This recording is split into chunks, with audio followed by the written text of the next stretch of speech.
So, ayan guys. Oh, ang Hello. kulay red na yung mukha ni Kalbo. Namumula. So, hello guys. Ngayon ay mag-dinner kami sa Thai restaurant. Mai Tai. Mai Thai. Titingnan natin. Dito tayo. Kakain ngayon sa Mai Thai restaurant.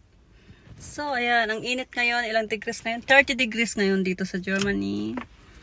So, ayan.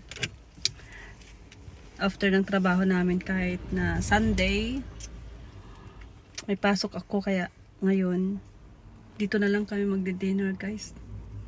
Dito ay 6 o'clock ng gabi. Ano tawag nito? Gabi na. Pero maliwanag parang alas 2, alas 3 ng hapon sa Pilipinas. Pero dito ay 6 o'clock na. So, ayan guys. Papakita ko sa inyo maya yung restaurant dito sa Mai Thai. Mai Thai restaurant. Okay. So, ayan guys, nandito tayo sa Mai Thai restaurant. Papasok na tayo sa